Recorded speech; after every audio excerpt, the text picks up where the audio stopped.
So friends, अभी हम एक केस डिस्कस करेंगे that is the combined valvular lesion, that is the aortic stenosis with aortic regurgitation.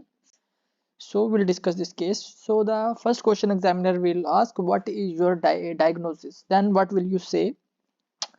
Then you will say this is a case of organic aortic regurgitation. This is a case of organic aortic regurgitation and aortic stenosis of rheumatic origin. So you will say this is a case of organic aortic regurgitation and aortic stenosis of rheumatic origin without evidence of congestive cardiac failure,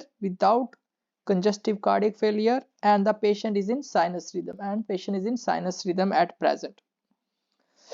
So you should not use the term that double aortic lesion or AS with AI, that is AS with AR. You should not use the abbreviations and you should not say that double aortic lesion. Often a function systolic murmur is heard in a patient with severe aortic regurgitation. So very often you will get a functional systolic murmur in a patient with severe aortic regurgitation. This you should keep in your mind.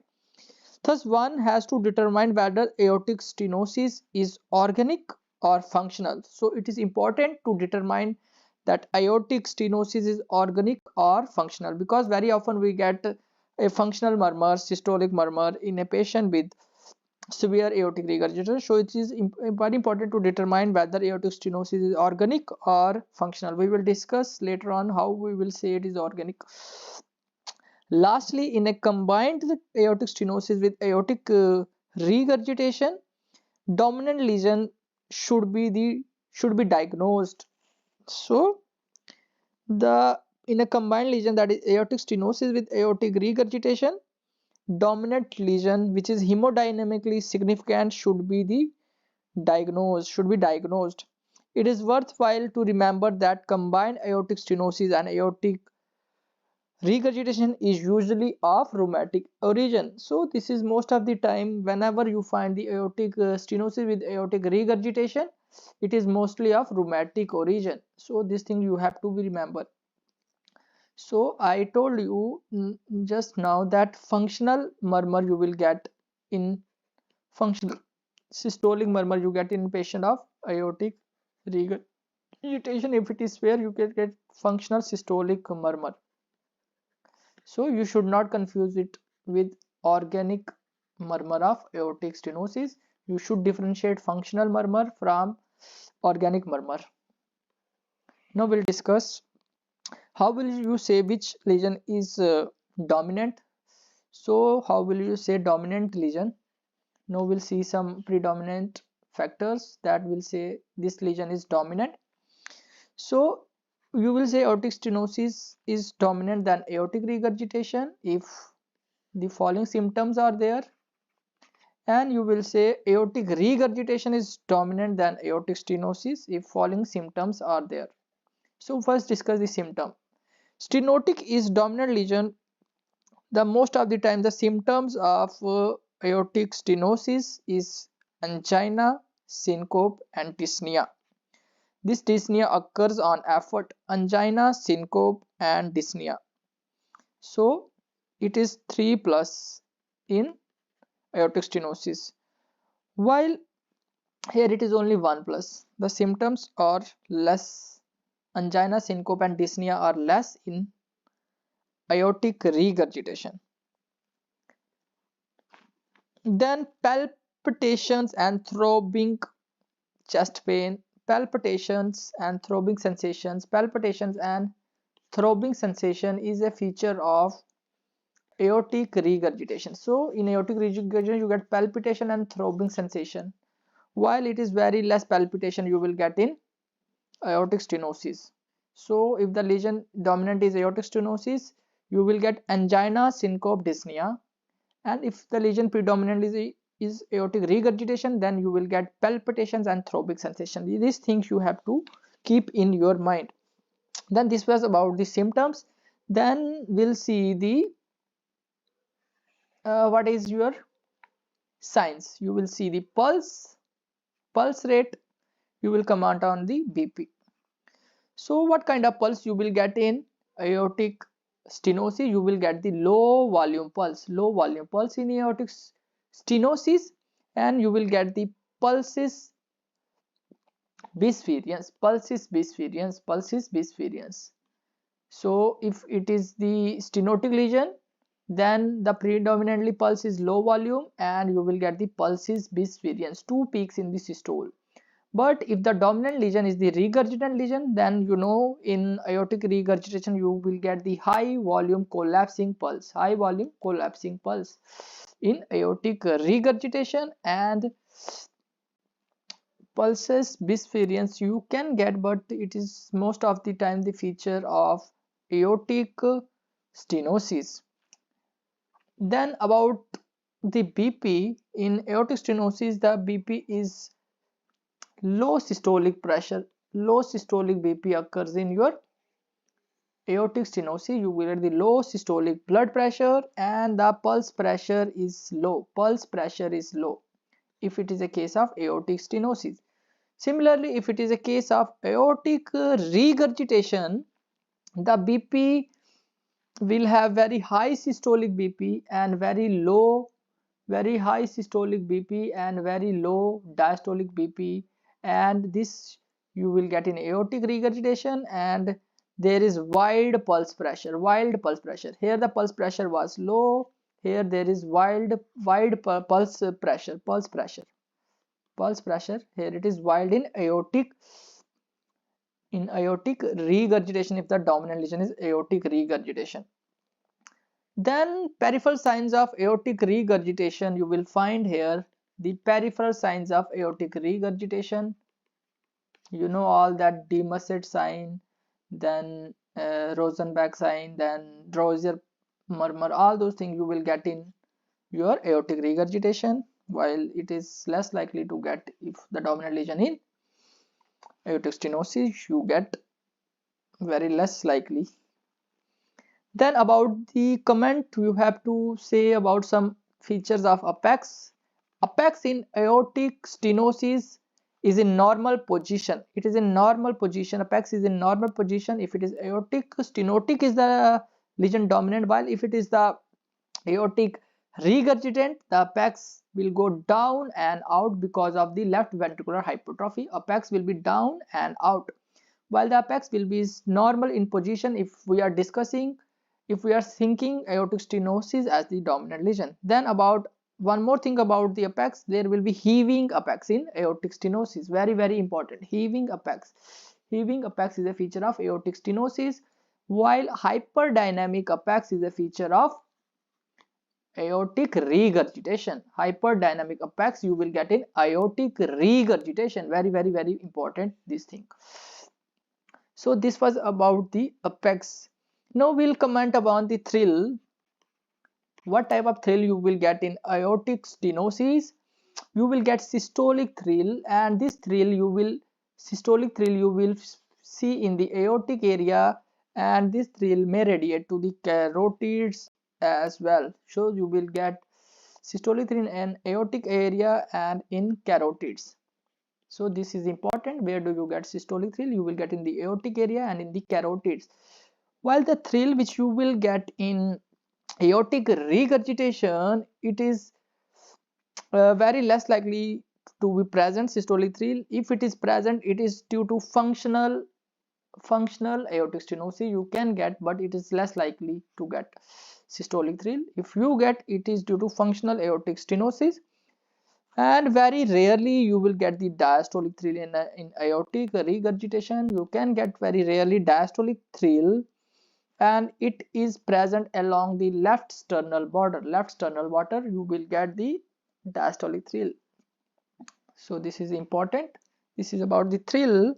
Then you know S3 is where there is a volume overload. You get the S3, and it is most of the time it is a feature of aortic regurgitation, while S3 does not get if the dominant lesion is aortic stenosis. So the dominant lesion is aortic regurgitation, then you will get the S3. Then S4 is the feature of aortic stenosis. So if the dominant lesion is aortic stenosis, you will get the S4, while S4 is absent in aortic regurgitation. Then about the ejection click. Ejection click is a feature most of the time of aortic stenosis. You get the ejection click in aortic stenosis, while it is rare in your aortic regurgitation. So ejection click is a feature of aortic stenosis. Then diastolic murmur. Diastolic murmur. Diastolic murmur is a feature of aortic regurgitation. You will get the classical diastolic murmur. So this is important. So you can get diastolic murmur here, but it is due to aortic regurgitation and it is of very short duration. Very short duration. So this is the diastolic murmur. Then systolic murmur is a feature of classical murmur of aortic stenosis. Systolic murmur you will get here. Here you can get systolic murmur, but is a functional mid-systolic murmur. Functional mid-systolic ejection murmur may be heard because of the functional aortic stenosis. So this is important. You have to remember. Then other thing, you will read yourself about the X-ray features, ECG findings and echo findings between the two. This is your homework. You will have to know the X-ray feature of aortic stenosis and X-ray feature of aortic regurgitation. Similarly, ECG findings of both of them and echo finding. So this is the few differences about aortic stenosis and aortic regurgitant lesion. Now we'll see what are the cardinal points to diagnose the dominant lesion. How will you say the cardinal points of dominant lesion?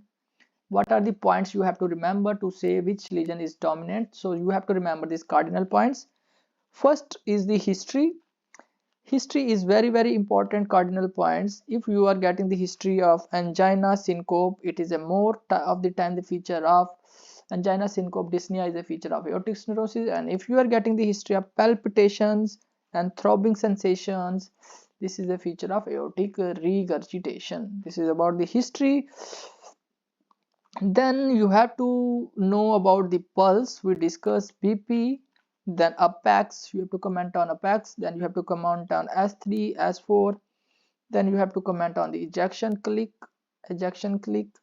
and you should know the peripheral signs of aortic regurgitation. So these things you have to remember, the cardinal points based on which you will say the dominant lesion. You should know about the pulse, you should know blood pressure, apex, S3, S4, ejection click, peripheral signs of aortic regurgitation.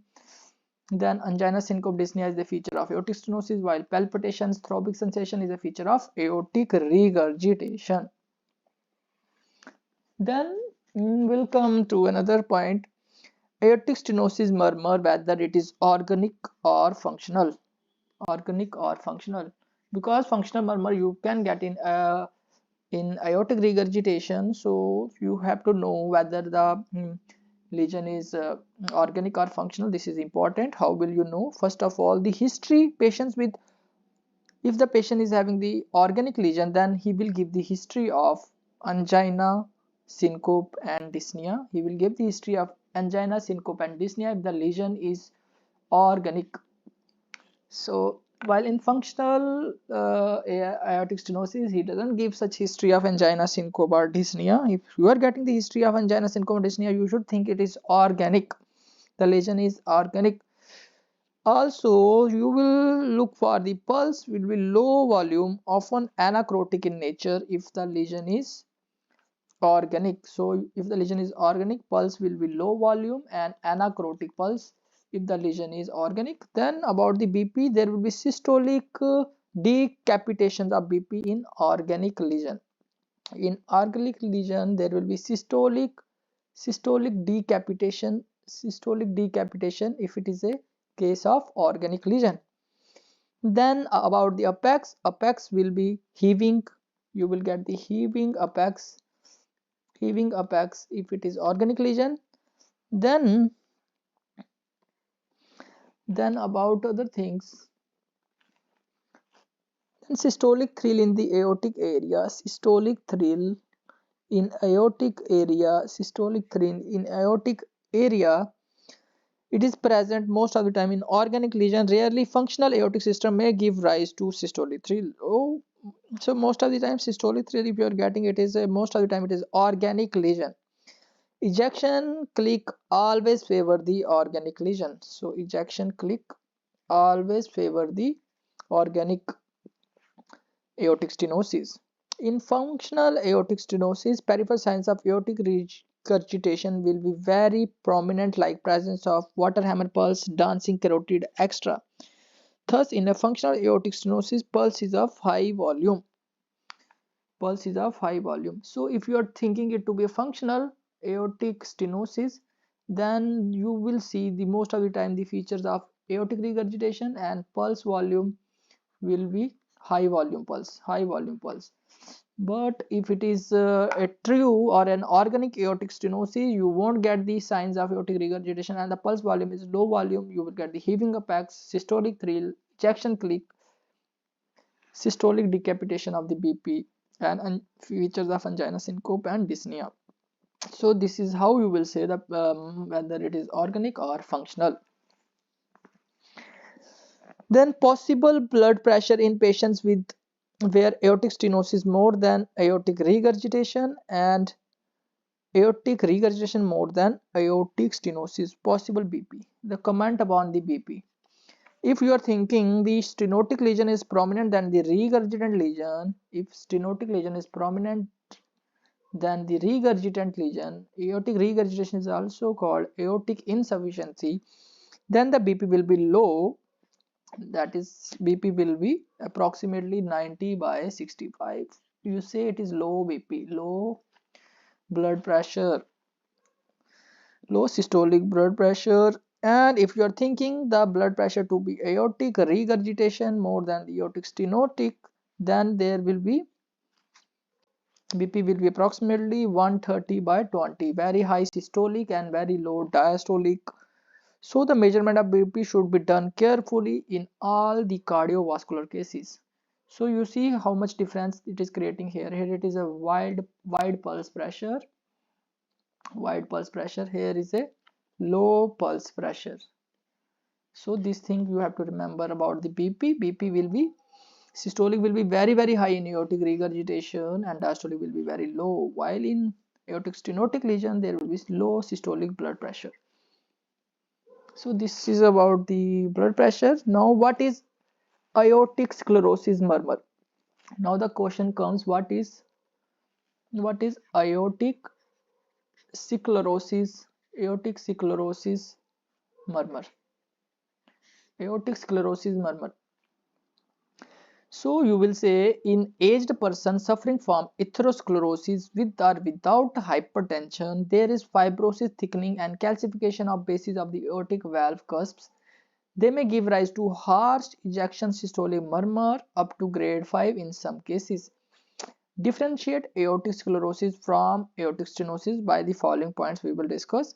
So what is aortic sclerosis? You will say if in an aged person who is suffering from atherosclerosis with or without hypertension, there is fibrosis, thickening and calcification of the bases of, there is what happens in aged person, there occurs the atherosclerosis. They are usually aged person suffering from atherosclerosis. So because of atherosclerosis there is fibrosis, thickening and calcification of the bases of the aortic valve cusp, which can give rise to the harsh ejection systolic murmur.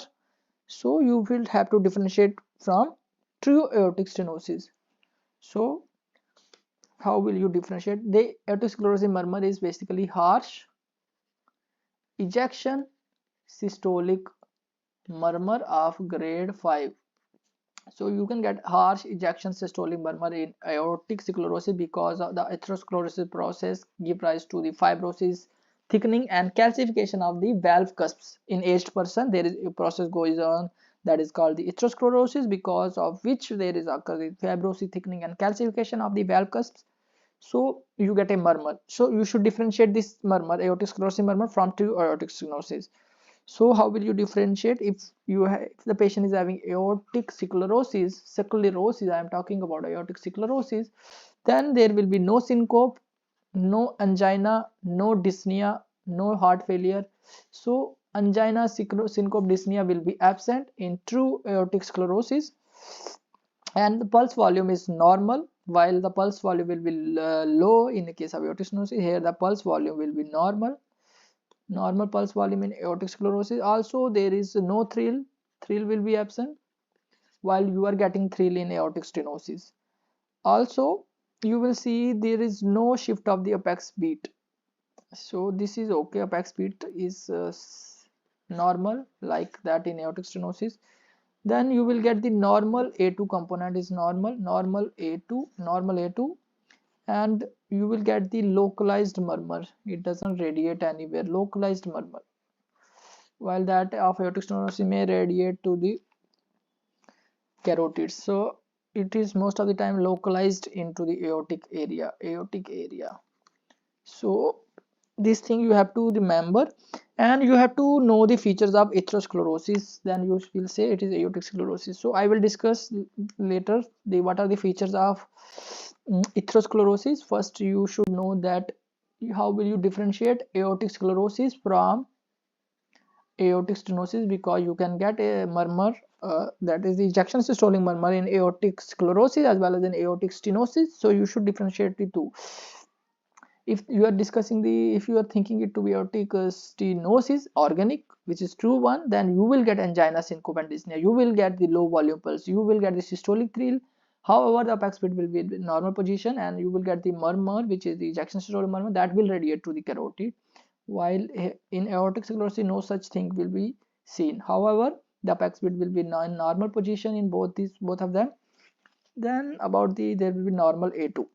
Now we'll discuss what are the features in aortic sclerosis. You will see what are the features of atherosclerosis. So these features will be there. You can come to know that it is occurring due to aortic sclerosis occurring, because of which you are getting the murmur. So you should know what are the features of atherosclerosis. So if there is atherosclerosis, you can get the features of thickened peripheral arteries. Thickened peripheral arteries will be there, arteries will be thickened, then you will get the kinked carotids, thickened peripheral arteries, kinked carotids. Then you will get the locomotor brachialis, suprasternal pulsations,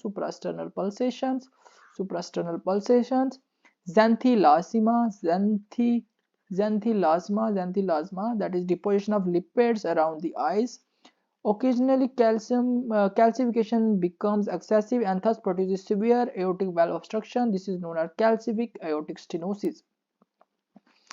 Aortic sclerosis and mitral valve prolapse syndrome are hemodynamically stable cardiac lesions. So two stable cardiac lesions are aortic sclerosis, not stenosis. Aortic sclerosis and mitral valve prolapse syndrome, these are the hemodynamically stable cardiac lesion. These are the stable cardiac lesion. So these are the features of your atherosclerosis. You, if I am drawing this a man, you will see the features of aortic sclerosis. First you will look here, you will see the xanthelasmas in the eyes, around the eyes, the fat deposition around the eyes, you will get the xanthelasma. Here it is the xanthelasma. And in the arm, the brachialis, you will get the movement of the brachialis, that is the locomotor brachialis. In the arm you will get the locomotor brachialis, and here you will get the kinked carotids. Then all the arteries will be thickened peripheral arteries. You will get, then you will get the suprasternal pulsation. Here you will get the pulsation, the suprasternal pulsation. Here you will get the suprasternal pulsations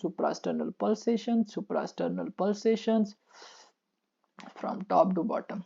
So what are the features of atherosclerosis? I will draw a diagram. You will tell the features of atherosclerosis. In the eyes, what you will get? You will get the xanthelasma around the eyes. Here what you will get? You will get the kinked carotids. Here it was xanthelasma. here it is was kinged carotids. Then here is the arm, and here is the brachialis muscle. You will get the locomotor brachialis, and in the neck you will get the suprasternal pulsations. Then all the peripheral arteries will be thickened peripheral arteries you will get. So these things you have to remember, very important. And the stable lesion are aortic sclerosis and mitral valve prolapse syndrome. Then examiner can ask, what is the possible etiology of your case? Then you have to say sometimes. Then what is the possible etiology of your case? Then you will say sometimes the bicuspid aortic valve, congenital aortic valve, that is the bicuspid aortic valve, produces features of combined aortic stenosis and aortic regurgitation. Though the aortic regurgitation lesion is insignificant, always aortic stenosis is more than the aortic regurgitation. Bicuspid aortic valve is the most common congenital malformation of the heart, though it may go undetected in early life. So before I will tell you everything, so possible etiology is always rheumatic. Sometimes you can get the bicuspid aortic valve. Sometimes the etiology can be bicuspid aortic valve, but most of the time the etiology for the combined lesion is rheumatic. However, sometimes you can get bicuspid aortic valve that can produce the combined lesion. Though the lesion this is insignificant is bicuspid aortic valve, this is predominantly aortic stenosis is predominant. So bicuspid aortic valve is the most common congenital malformation of the heart, though it may go undetected in early life. So you have to remember this. Then what are the signs of aortic arch aneurysm? What are the signs of aortic arch aneurysm? So what are the signs of aortic arch aneurysm? So if you are considering it to be a chest, so this is the chest of the patient, this is the chest of the patient, this is the patient I am drawing, this is the patient. So considering this is the chest of the patient, this is the neck, so you will get this swelling on the anterior chest wall, you will get the swelling on the aortic arch aneurysm, you will get the swelling on anterior chest, you will get the swelling in aortic arch aneurysm, and you will get pulsations in the upper part of the chest. You get the swelling and pulsations in upper part of the chest, swelling on the anterior chest and pulsations on the upper part of the chest, anterior chest wall. Then you will get in aortic arch aneurysm, you will get the suprasternal pulsations. Then you can get the radial delay. The difference between the right and the left radial pulse will be different, so you will get the radial delay in aortic arch aneurysm. Radial delay will be there. Then you will get the dull left second intercostal space. Here you will get the dull note in the left second intercostal space. You will get the dull note here in the left second intercostal space, and you will get the ejection click in aortic arch aneurysm. Then systolic murmur you will get in aortic area. There you will get the systolic murmur in the aortic area. It was dull on the left side, but in the right side you will get the systolic murmur in aortic arch aneurysm. Then I would like to discuss here, this is your neck and there is your trachea, and this is the cricoid cartilage. This is the thyroid cartilage, this is the cricoid cartilage. What happens during the cardiac systole? There is the downward pull of the trachea.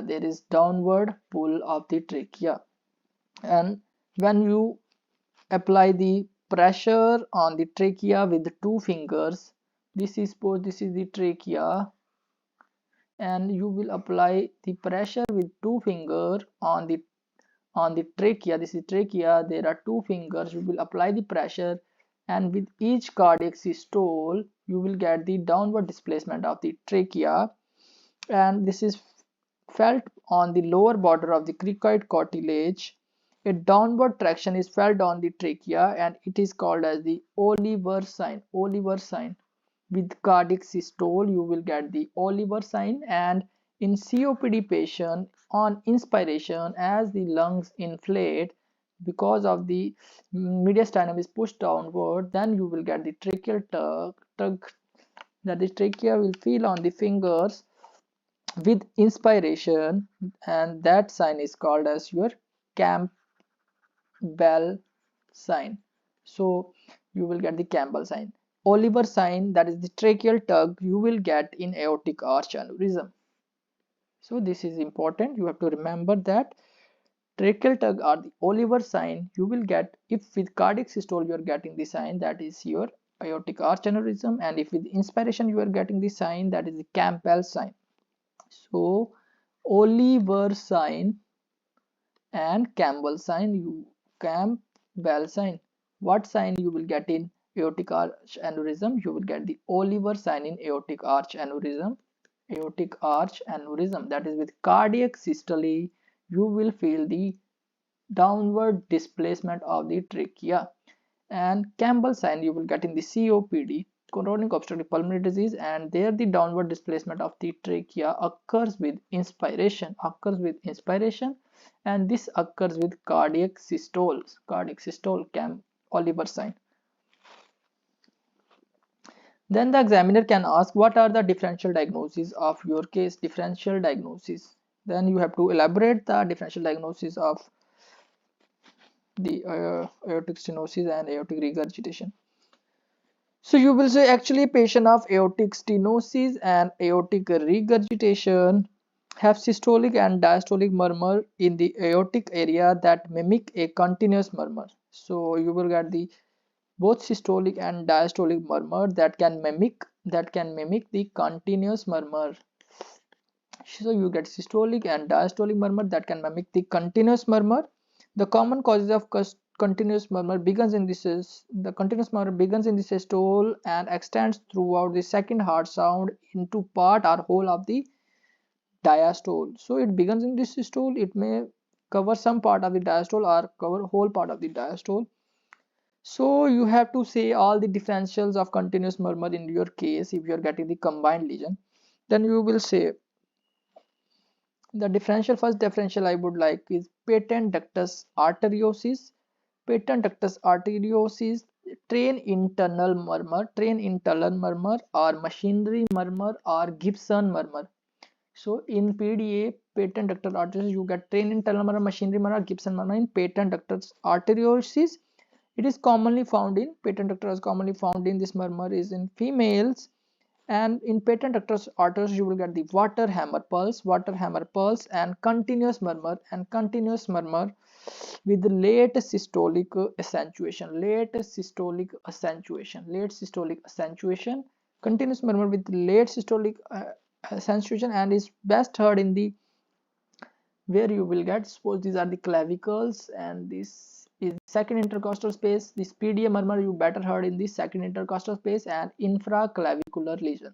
So here you will get the murmur of PDA, that is the infraclavicular left side and left second intercostal space. So thrill may be systolic or systolo-diastolic thrill also you can get in PDA, patent ductus arteriosus. The first differential is patent ductus arteriosus. Then second differential I would like to say it is the rupture of sinus of Valsalva. In rupture of sinuses of Valsalva, you will get the dramatic onset of the chest pain. And the murmur you will get, it is the continuous murmur along the left sternal. So this is the sternum. Here you will get the left sternal border. You will get the continuous murmur of rupture of sinus of vulva in the left sternal border. This is another differential. The third differential is the coronary AV fistulas. This again you will get along the left sternal border This murmur is superficial and harsh, superficial and harsh. Again, along the left sternal border, just like rupture of sinus of Valsalva along the left sternal border. Then pulmonary AV fistulas. First was coronary pulmonary AV fistula. This murmur you will get in the left second intercostal space, where you are getting the PDA murmur. Say similar place you will pulmonary AV fistula murmur. Then one space down, that is third intercostal space, you get the murmur of aortopulmonary window. Aortopulmonary window. This is fifth differential. You get the murmur along the third intercostal space on the left side, the continuous murmur. Rarely in coarctation of aorta you will get the murmur on the back. Then for continuous murmur, another differential is the mammary shuffle.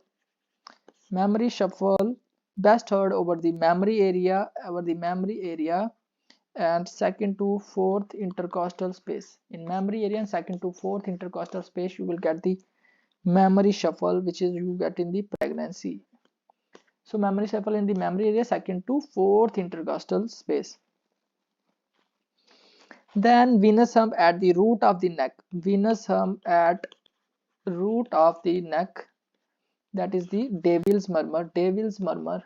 Venous hump at the root of the neck, that is Devil's murmur. Actually it is the differential diagnosis of continuous murmur. So venous hump at the root of the neck, that is the Devil's murmur. It is also the differential diagnosis of continuous murmur. Then aortic VSD with aortic regurgitation. Then aortic stenosis with aortic regurgitation are other causes of continuous murmur. Then mitral stenosis with mitral regurgitation. These all mimic this is mitral stenosis with mitral regurgitation, not aortic regurgitation. These all cause the continuous murmur. So VSD with aortic regurgitation, aortic stenosis with aortic regurgitation, mitral stenosis with mitral regurgitation, these all cause your continuous murmur. So AR, there are two types AR, two times. First is with VSD and other is aortic stenosis. So these are the causes of. Sometimes after Blalock tossing operation done in Fallot's teratology, you will get the murmur in the upper sternal area. AV fistulas produce murmur anywhere in the body, produce continuous murmur anywhere in the body, AV fistulas. Then examiner can ask one more question. Can you give the example of continuous murmur with high pulse pressure? Continuous murmur with high pulse pressure. So continuous murmur with high pulse pressure, that is the collapsing pulse, high volume pulse, and continuous murmur you are getting a high volume pulse. Then you will say yes sir, I can give the example. Then you will say patent ductus arteriosus. Then you will say rupture of sinus of Valsalva. Then you will say aortopulmonary window. In all these conditions you will get continuous murmur with high pulse volume or high pulse pressure. So PDA, patent ductus rupture of sinus of Valsalva, aortopulmonary window, you will get the continuous murmur with high pulse pressure. Then clues to the diagnosis of multiple valvular lesion. So what are the clues that will say that there is multiple valvular lesions are there? What are the clues that make you think that there are multiple valves are affected in this patient? So clues: if there is a mild or moderate aortic regurgitation is frequently missed. Mild or moderate aortic regurgitation is frequently missed. Carefully listen to the aortic and then the neo-aortic area, that is the Erb's point, in sitting posture of the patient in full expiration and with diaphragm of the stethoscope in search of the early diastolic murmur. For confirmation, measure the blood pressure to record the pulse pressure. So mild aortic regurg or moderate or mild aortic regurg is frequently missed. So we have to carefully listen to the aortic and the neo-aortic area. So aortic and neo-aortic area, you have to carefully listen in the sitting position of the patient in full expiration and with the diaphragm of the stethoscope in search of the early diastolic murmur. For confirmation, measure the BP to record the pulse pressure. So you have to think the regurgitation is there with aortic stenosis or not. So you have to be careful and you have to examine with the diaphragm, and it is placed over the aortic and neo-aortic area, so that you may miss your aortic regurgitation, may not miss your aortic regurgitation. So suppose this patient has aortic stenosis and you are thinking multivalvular lesion, so aortic regurgitation you have to find out. It is often present, and you have to make the position of the patient in such a way, because it is often missed. So this will give the clue to the diagnosis for multivalvular lesion. Then short mid diastolic murmur of mitral stenosis is often missed. Similarly, like aortic regurgitation, similarly mid diastolic murmur of mitral stenosis is often missed. Thus it is a dictum to listen the mitral area with the bell of the stethoscope in the left lateral position and with full expiration. For corroboration, carefully auscultate for the loudness of the S1. Just like aortic regurgitation can miss, similarly mitral stenosis mid diastolic murmur can miss, so you use bell here. And in left lateral position with the bell, here you are using the diaphragm, and in the sitting position in expiration, both are to be heard in expiration, after full expiration, so that you don't miss the murmur. So that will give the multivalvular lesion, idea of multivalvular lesion. Then murmur of insignificant mitral stenosis may be pronounced after little exercise if the condition of the patient permits, for example in the absence of heart failure. So if there is a insignificant or very mild mitral stenosis is there, but if he does the exercise, after little exercise, the murmur of mitral stenosis can become significant. So that is important. Carefully palpate the brachial and the carotid artery. You have to palpate the brachial and carotid artery. Actually, the commonest cause of pulsus bisperens is combined lesion of aortic stenosis and aortic regurgitation. So here you are looking for the character of the pulse. So pulses, brachial artery and carotid, you have to see very carefully.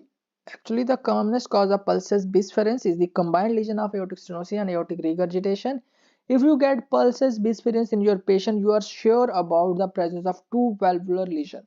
Rarely an isolated aortic regurgitation can give rise to the aortic this pulsus bisferens. So whenever you are getting the pulsus bisferens, you are sure that you are dealing with the two valve lesion, that is aortic stenosis with aortic regurgitation. Isolated aortic regurgitation, very rarely you will get the pulsus bisferens. So always the combined lesion, aortic stenosis with aortic regurgitation, you will get the aortic stenosis with the regurgitant lesion, you will get the pulsus bisferens. So these are the clues to the diagnosis of your pulsus bisferens. Then the examiner can ask the causes of left ventricular failure, causes of right ventricular failure. So you have to say one by one. So right ventricular failure can occur secondary to the left ventricular failure. Then it can occur in patients with chronic obstructive pulmonary disease, pulmonary hypertension due to any cause, then aortic septal defect, ventricular septal defect, patent ductus arteriosus, pulmonary stenosis or pulmonary regurgitance, pulmonary thromboembolism, cardiomyopathy, myocarditis, right ventricular MI, myocardial infarction of the right ventricle, and tricuspid regurgitation. So there are all are related to basically the right side of the heart. So secondary to the left ventricular failure, chronic obstructive pulmonary disease, pulmonary hypertension can cause right ventricular failure, ASD, VSD, PDA can cause your right ventricular failure, and even pulmonary stenosis, pulmonary regurgitation, pulmonary thromboembolism, cardiomyopathy, myocarditis, right ventricular myocardial infarction, tricuspid regurgitation, all these cause your right ventricular failure. Left ventricular failure you will get in systemic hypertension, then ischemic heart disease, that is myocardial infarction, systemic hypertension, then myocarditis, cardiomyopathies. These are common in cardiomyopathies and myocarditis here also, cardiomyopathy and myocarditis. Then you will get LVF in valvular lesion like aortic regurgitation, mitral regurgitation, aortic stenosis, then severe anemia, then VST-PDA, here also VST-PDA, here also VST-PDA, severe anemia. These are all the causes of left-sided heart failure: systemic hypertension, ischemic heart disease, myocarditis, cardiomyopathies, aortic regurgitation, mitral regurgitation, aortic stenosis, VST, PDA, severe anemia, LVF causes left ventricular failure. Now there comes a question: what are the causes of right atrial failure and left atrial failure? Left atrial failure can occur because of the mitral stenosis, left atrial myxoma. Right atrial failure can occur because of the tricuspid stenosis and right atrial myxoma. And so tricuspid stenosis is secondary to the right atrial myxoma and secondary to the right ventricular failure. You get the right atrial failure. Left atrial failure because of the mitral stenosis, left atrial myxoma, then ball valve thrombus of the left atria, then mitral atresia, mitral atresia. So these are the causes of left atrial failure. Stenotic lesion and myxoma you have to remember basically in right atria fail and left atria fail. Then the question examiner can ask, what is Brim effect? What is Burnham effect? What is Burnham effect?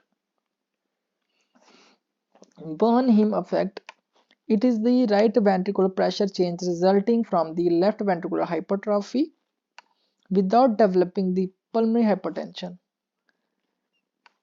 So whatever the pressure change, so this is your, suppose this is the heart, here it is the right, it is saying Brim effect is saying right ventricular pressure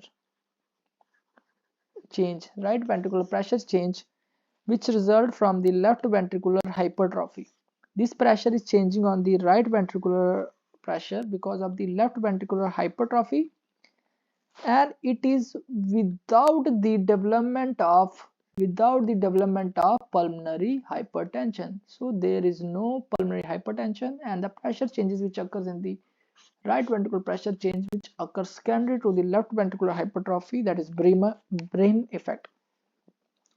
What are the pressure changes? Whatever the pressure changes occurring in the right ventricle which is secondary to the left ventricular hypertrophy, that is your Brim effect. Actually the interventricular septum hypertrophies from left ventricular hypertrophy, and the septum bulges within the right ventricle and produces the obstruction to the right ventricular outflow, and thus manifests as prominent A wave in the neck vein without developing right ventricular hypertrophy and right ventricular failure. Lungs are clear on auscultation. Commonest cause of right ventricular failure is left ventricular failure. So what are the pressure changes occur in the right ventricle because of the left ventricle, that is your Brim effect, and because of the left ventricular hypertrophy the interventricular septum hypertrophies, and this causes the prominent A wave in the JVP, without that causes a prominent A wave in the JVP without developing the right ventricular hypertrophy or right ventricular failure, because the septum hypertrophies and it bulges within the right ventricle and produces obstruction to the right ventricular outflow. So it producing basically the obstruction in the right ventricle because this is septum hypertrophies and produces obstruction to the outflow of the right ventricle, and that produces the prominent A wave in the neck vein without developing the RVH or RVF. This is Brehm effect. Then examiner can ask what are the causes of biventricular failure. Biventricular failure, the both ventricles are failure, and you have to say all those conditions of high output states like severe anemia, thyrotoxicosis, Paget's disease, beriberi, pregnancy, severe anemia, thyrotoxicosis, Paget's disease, beriberi, pregnancy, arteriovenous fistulas or malformations. So these are high causes the biventricular failure. Then myocarditis, cardiomyopathies, especially dilated cardiomyopathy can cause myocarditis. Dilated cardiomyopathy can cause biventricular failure. Then right ventricular failure secondary to right ventricular failure, which is secondary to left ventricular failure, can cause biventricular failure. Then ischemic heart disease, very important, can cause biventricular failure, ischemic heart disease. And patients with multiple valvular disease can cause biventricular failure, and also systemic hypertension with pulmonary hypertension in COPD patient. Systemic hypertension with pulmonary hypertension in COPD patient.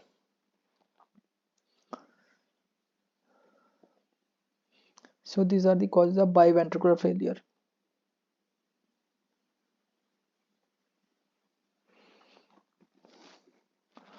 Then causes of sudden cardiac failure. Sudden cardiac failure. Sudden cardiac failure. First is hypertension is very important. As hypertension, whether it is malignant or accelerated hypertension, can cause sudden cardiac failure. Malignant or accelerated hypertension. Then acute myocardial infarction. Acute myocardial infarction can cause sudden cardiac failure. Malignant or accelerated hypertension can cause cardiac failure. Myocardial infarction can cause your sudden cardiac failure. Even massive pulmonary thromboembolism, can cause sudden cardiac failure. And even arrhythmias like ventricular fibrillation can cause sudden cardiac failure. Even myocarditis, subacute bacterial endocarditis. So basically the hypertension you have to remember, out of these if you want to remember hypertension and myocardial infarction. So these are the most of the time you can see these myocardial infarction and your hypertension. No, very rarely you can get the thromboembolism, ventricular fibrillation, myocarditis, subacute bacterial endocarditis can cause sudden cardiac failure. Even volume overload, circulatory fluid overload can cause sudden cardiac failure, like blood transfusions, severe anemias. These can cause sudden cardiac failure. Then how high output failure, you know the causes of high output failure already. Then examiner can ask the question, what is accelerated hypertension, what is malignant hypertension. In malignant hypertension you get the papilledema, and in accelerated hypertension you will not get papilledema. This is first very important, where you are getting the papilledema, that is your malignant hypertension. Basically the accelerated hypertension is the significant, recent and rapid increase in the blood pressure level associated with the evidence of vascular damage on fundoscopic examination but without papilledema. So recent and rapid increase with vascular damage on fundoscopy but without papilledema. So recent and rapid increase in blood pressure values with vascular damage on fundoscopy but without papilledema. Whereas malignant hypertension is severe accelerated, that is also recent and rapid increase with the diastolic BP more than 150, with hemorrhage, exudate and papilledema on fundoscopy, and often associated with malignant hypertension is often associated with acute renal failure, acute rapid renal failure, acute renal failure, that is oliguria, and acute left ventricular failure, cardiac decompensation, and with hypertension, hypertensive encephalopathy. So malignant hypertension is often associated with oliguria, acute left ventricular failure, hypertensive encephalopathy, severe headache, vomiting, convulsions, coma, headache, vomiting. These are all the features you will find in hypertensive encephalopathy. Then it is the papilledema and not the diastolic blood pressure which is important here. This rare complication of hypertension is associated with accelerated microvascular damage with fibrinide necrosis and intravascular thrombosis. If untreated, death may occur due to complication. So this is about the accelerated, and basically both in accelerated and malignant hypertension there is a recent and rapid increase in blood pressure. So both are same. Then what is the difference? Here also recent rapid increase, but depending upon the eye finding. If papilledema will be there, and if other features like renal failure, cardiac failure, hypertensive encephalopathies are, then it indicates malignant, means organs are getting damaged, that is malignant hypertension. While in accelerated hypertension there is recent rapid increase, but with evidence of vascular damage, but you don't find any renal failure, heart failure in accelerated hypertension. So accelerated hypertension. So you get the accelerated definition of accelerated hypertension now. Then the management of multivalvular heart disease. Multiple valves are involved. How will you manage such cases? You will treat the complications like congestive cardiac failure, embolic manifestation you will treat, congestive cardiac failure you will treat, and you will give the prophylaxis for subacute bacterial endocarditis prophylaxis, and rheumatic prophylaxis you will get. Rheumatic prophylaxis for subacute bacterial endocarditis, rheumatic fever you will do. For mild to moderate disease of multivalve is mild to moderate. If it is mild to moderate, follow severe aortic stenosis and regurgitation is managed by aortic valve replacement. Mild to moderate case you will follow, and if there is severe aortic stenosis with aortic regurgitation, aortic valve replacement, that is prosthesis you will place, valve replacement you will do. Then similarly, if there is a metastenosis and aortic regurgitation, you are getting first the aortic regurgitation is dealt with, and next the mitral stenosis. If mitral stenosis is operated before the aortic regurgitation, there will be left ventricular overload, blood coming from the LA and the aorta both, and ultimately left ventricular failure occurs. Actually both operations are done simultaneously. So if you are getting two things, then what will you operate first? Whether you will operate mitral stenosis, aortic regurgitation, then you will say I will try to treat aortic regurgitation first, because if you treat mitral stenosis then volume overload can occur and LVF can occur, because blood can come from mitral area and as well as aortic area, and LVF can occur. So if you want to treat first, you should treat first the aortic valve. Then another case is mitral stenosis and aortic stenosis. MS protects the heart from failure. First deal with mitral stenosis, first deal with aortic stenosis. Here again first you have to deal the aortic stenosis than the mitral stenosis. Basically mitral stenosis protects the heart from failure, so it does not lead too much to heart failure, it protects the heart from failure. So you have to treat first the aortic stenosis and then the mitral stenosis. So this is all about the combined lesion. Thank you.